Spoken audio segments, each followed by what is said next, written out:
Well, the one thing I would tell my rookie self is that I needed to have a business plan, and I needed to have a budget. It hasn't been that long ago, but I would definitely say keep in touch with your contacts. Be prepared for lots of change. As a rookie, what I was told is just come in the office, see what's going on, observe everyone, and I learned quite a bit from doing that. What do you wish you would have known as a rookie agent? Always be patient and never stop learning. To show up, to be here every day, no matter what. There's always something to do in real estate. Tell myself, is that a real microphone? I would tell myself to work harder and be more persistent. Even though I was, I'd still work harder and be more persistent. You don't know what you don't know. Get a mentor and stick with them, because your career, or at least the arc of your career, depends on it. Get out and work hard. And that you have to have patience. Rookie self as an agent, I would say to keep up your database.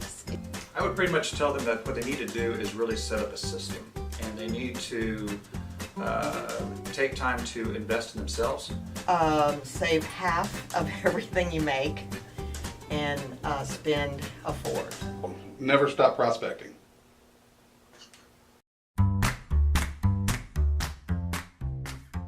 And what's one of the funniest, craziest, silliest things that's ever happened? Well, I did a showing one time, and we kind of came into the house, and she went right and I went left, and it's just a small house, and she came out and her eyes were just like huge. She's like, oh my gosh, and apparently the guy was asleep, buck naked. So we get there, it was an appointment only house, no lockbox. And I say, oh, it's appointment only, they probably left their front door unlocked for us. And they were just shocked from Orange County, like who would do that? I'm like, welcome to the Ozarks.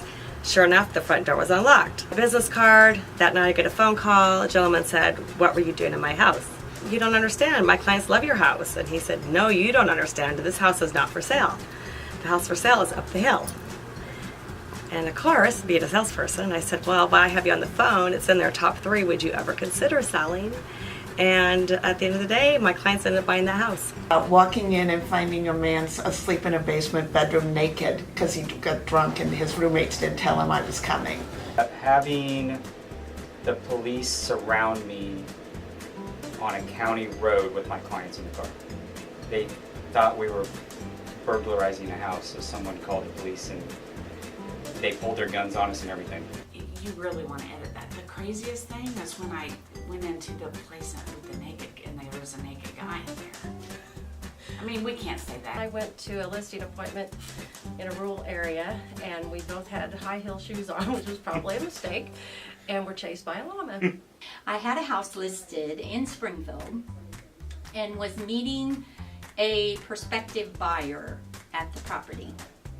So I drive up, this guy drives up behind us, we get out, we're showing him the property, and all of a sudden another guy drives up, and this guy had already said, I'm writing an offer, and we're like, okay, we're discussing the offer, and all of a sudden this other guy shows up and he goes, I'm the one that had the appointment.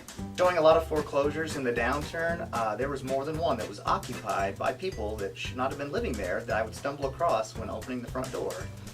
I locked myself out of a house once, and I had to climb through the window to get inside to get my car keys and my keypad. Probably when we seen the 2 snakes in the living room floor come out from under a chair, and everyone screamed and ran. That was, and I stood and looked, and I caught the snakes and took them outside. I thought it was hilarious. They were scared. Searching for a goat that was let out of a pasture.